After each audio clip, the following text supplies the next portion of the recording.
you're here at part two. Hey, that rhymed. I didn't even plan for that. So I'm so glad that you're back to go through the high level overview of all the lessons that we have here in Red Cape Rescue. And this section, we're going to focus on revising what you say. So let's dive in with the lesson from chapter 6 around rewrite your story. You know, we all have a story, right? Maybe we created it for ourselves, but very often other people are playing the story back to us.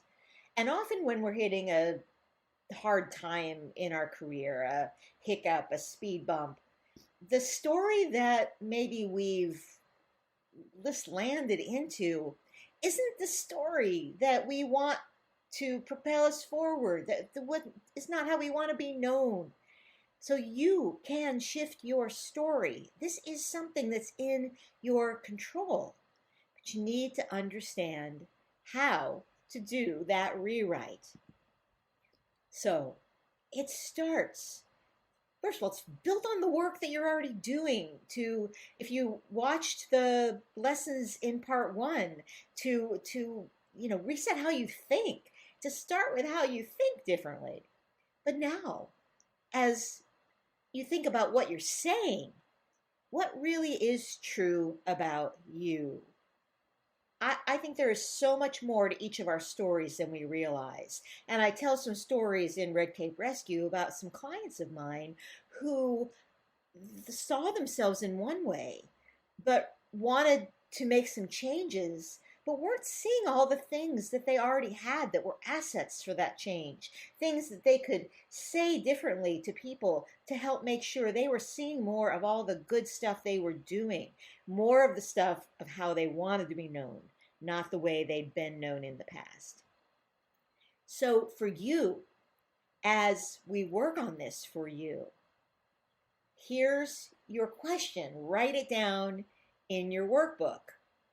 If you had a magic wand, what would you love to hear others say about you as they listen to your story?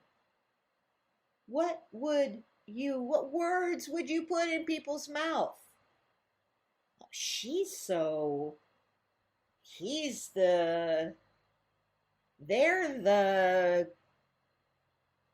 you fill in the blanks. What do you want to hear others say? What are the things that you would be so proud that others were now saying about you, reflecting your story back to them? Take just a few seconds.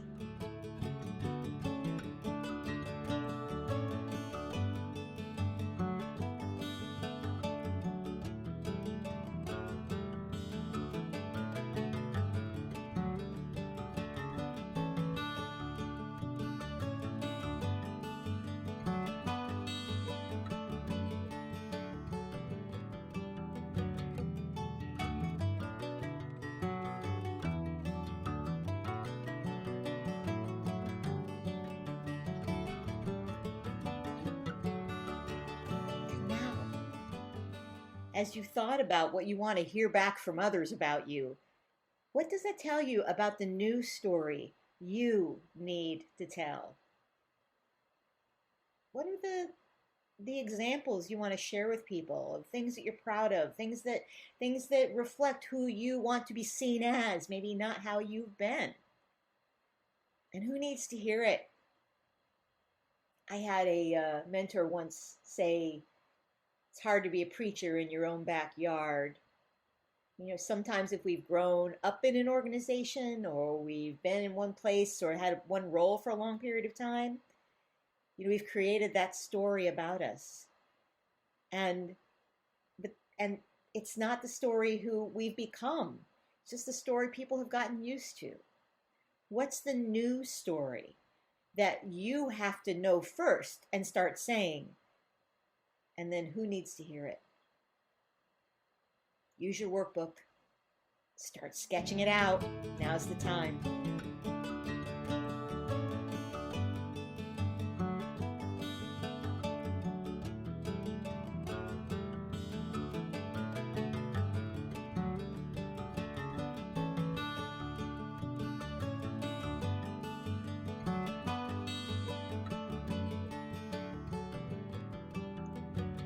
when you're faced with two true stories. Choose the one that helps, not the one that hurts. You can be an and. This thing you've been in the past and this thing that you're working toward being in the future. If this is an area that resonates for you, definitely pause this video and take some more time working on your story. I also have some other resources that will make sure that we include here in the toolkit that will help you go deeper if this is an area that you need to get better on, telling your story, even seeing what it is. Okay, let's dive forward in the next lesson. The next lesson that ties to revising what you say is to ask for what you need.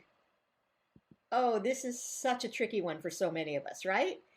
And you know, most of us, we have some level of expertise, or we care so much about our friends and our family and our colleagues, and we love to be asked. We hate to ask other people. I'm guilty. Even doing what we're doing now, putting a book into the world in order to help people. Boy, I've had to build that muscle too. To ask people like you to, buy a copy of a book for somebody else and share a review on Amazon or Goodreads or wherever you're buying your books these days.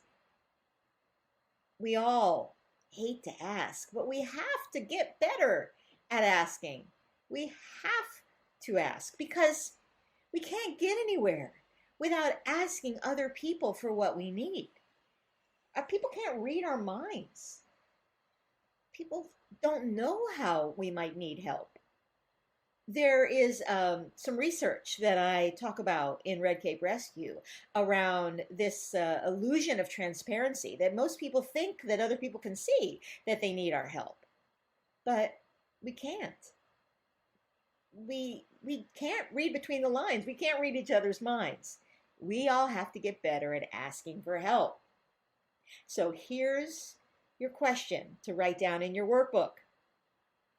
What's the one thing you need to ask now? What do you need to ask for? Oh, and from whom? Is it your boss, colleague, a vendor, someone else? Take a couple, just a few seconds. Write that down in your workbook now.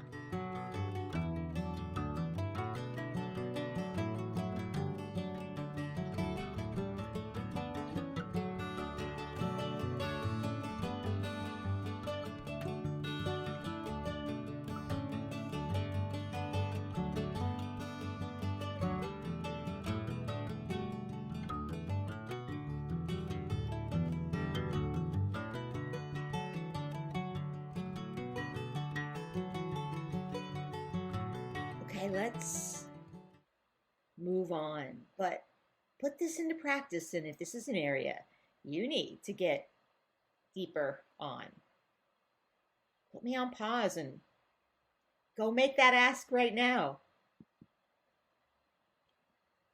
How, then, as you think about the ask that you need to make, you can strengthen it to be more personal, more specific, and just to get it done.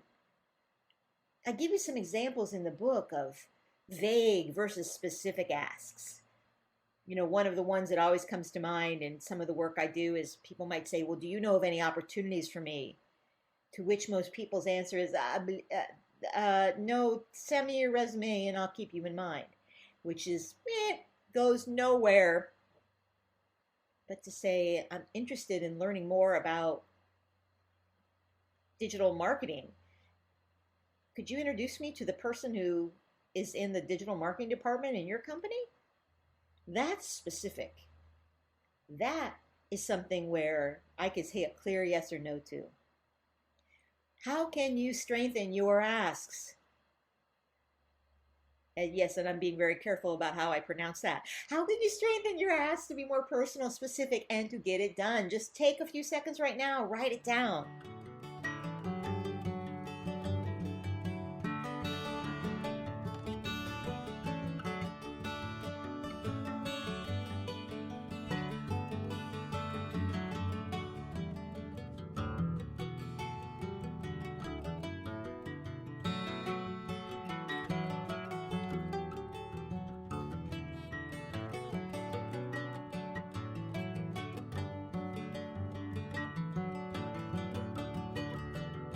If you need help, go back to the book and use some of the other examples there. But this really works, and people do want to help you. Okay, as we are revising what we say, we also have to watch our language. And this doesn't mean hold our language back. This really means recognizing what is it that we are thinking so that what comes out of our mouth is actually helping us, not hurting us. That some of those, negative thoughts, those, oh, well, I'm so confused, or I'm stuck, or I don't know what to do. How many times do you get caught in conversations with people where, you're saying those things, and so you're planting seeds in them? They say, well, yeah, well, then Darcy doesn't know what to do, or she doesn't know what to think. But that's not who you are, and that's not helping you. When you change your thoughts, you can change your words. So, if what I call phrases of woe are part of your vocabulary, I implore you to stop it. If you're catching yourself, say things like, well, another day, another dollar. Or, work is hard, that's why they call it work. All this Eeyorness, if you're familiar with the Winnie the Pooh donkey. If you're catching yourself do that, just stop. Try an experiment. Maybe ask a friend to say, if you hear me using some of those phrases of woe, would you just, say, time out? You're doing it again? And reframe it. Instead of I'm stuck, what if it's I'm working on figuring it out? It's so much more empowering. What you say matters. And so I really want you to download the chart instead of saying that's in your toolkit. It's in the book too, but you can get it right now so you can have it in front of you. And maybe it's something that, you need to stick up next to your computer or have, in your back pocket. Just as you get used to it, as you challenge yourself to change the way not only you're thinking, but what's coming out of your mouth. So, in this next lesson, we are going to affirm the squirm. As you're making these changes, as you're catching yourself moving out of those phrases of woe into phrases that make you go, yeah, sorry about that. You have to affirm the squirm. You have to know that you are going to be uncomfortable. That's just how it is. Anytime we're growing, that's uncomfortable. I tell the story in the book about gardening and recognizing that when you put the seed in the ground, it has to do so much work, right? It has to break through the shell, break through the soil, reach up to the sky, stretch its roots out, fight off the squirrels. That can't be easy. In fact, if plants made noise, they'd probably be screaming. Discomfort, though, is the only place where the growth is. It's just like building your muscles at the gym. You've got to break those muscles before they can build back stronger. If you want growth, and the fact that you're here tells me you do. You have to affirm the squirm. You have to say, it's okay. I know that this is making me a little squirmy. This is making me uncomfortable. Just what it does, because we don't want you to hide. So, for you, what's one situation or idea that is making you uncomfortable right now? Maybe it's something as you've written your thoughts in the workbook so far, um, something that your whispers are saying, or something that you need to ask for. Maybe there's something there that's making you uncomfortable. Let's take it just a few seconds. Write that down. Let's just read it right where it is. Put it on the page. Go.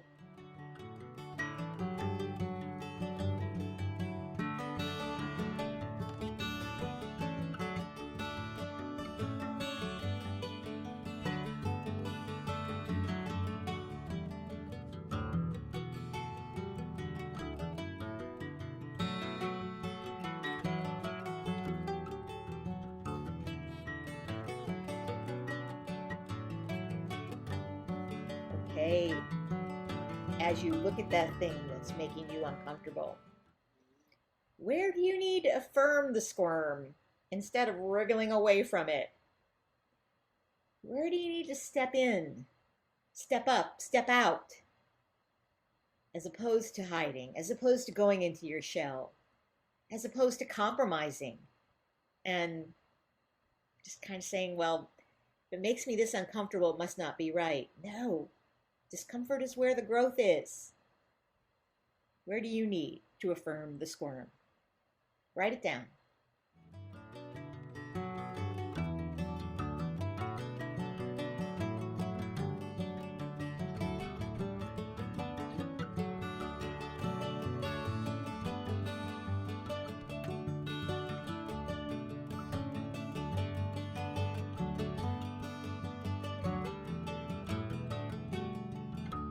Let's move on. This is the last lesson in this section, but it is so important. It's to accelerate appreciation. Appreciation is this magic tool that helps open things up, that makes things happen for you. And it is so underused, but everybody recognizes the value of it. But yet, we don't often use it strategically. We don't often think about how do we add more appreciation to what we're saying, to the words we're putting out there. And so in the book, I talk about the 3 rules of appreciation. I give you examples in the book for each of these. But those rules are to be genuine, to be specific, and also to have your appreciation offered without expecting a response. I really think we've taken the idea of reciprocity too far, and we think that, well, if I do something for somebody, then they'll do it for me. But when we offer it with that intent, then it's not real appreciation. It's almost like manipulation. So how can you offer your appreciation without expecting a response and being genuine and specific? So, what are the things that you need to appreciate in someone else right now? Maybe there's somebody who's been of support for you. Maybe there's somebody who gave you this book. What might they need to hear? How might they just need more appreciation? I give you some examples in the book of even being able to appreciate people who you're not really getting along with right now. I appreciate the tough feedback. It's hard to hear, but it's useful, and thanks for watching for my blind spots. There are plenty of people in our lives who are giving us gifts that sometimes we don't even recognize. Write down now in your workbook, what do you need to appreciate in someone else? What might they need to hear?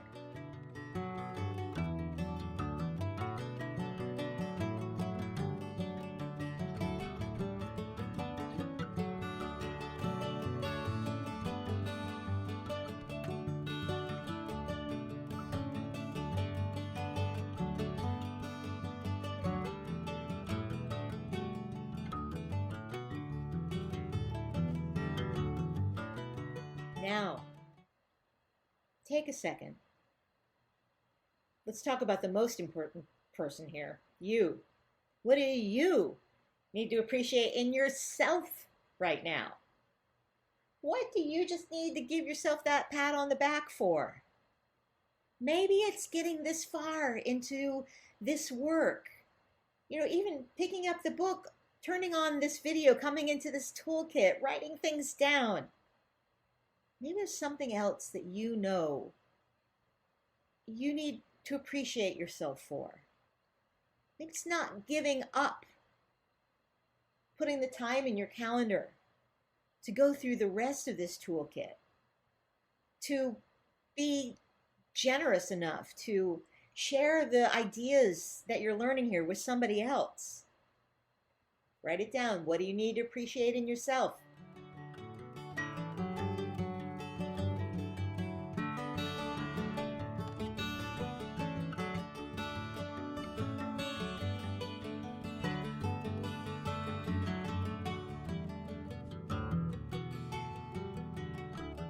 If this is a hard exercise for you, I invite you to take some time and think more about it. Maybe ask your friends or your colleagues or a family member, what do I need to appreciate more about myself? They know, the people that care about you know. They know the things you're not seeing in yourself. They know what's in your superpower space. Make sure that you know it too. Before we move on to the next section, let me just say thank you. Let me show you some appreciation. Not everybody gets this far into content like this. Not everybody invests the time and the energy and the heart and the soul to do this work. But when you do, the rewards multiply. I'm so grateful that you're here applying these ideas and putting them into your work, because I believe that somebody out there needs you, and we need you in our world of work every single day. That's it for part 2. Be sure to keep moving on to part 3 as we dive in deeper to what you can do. I'll see you there.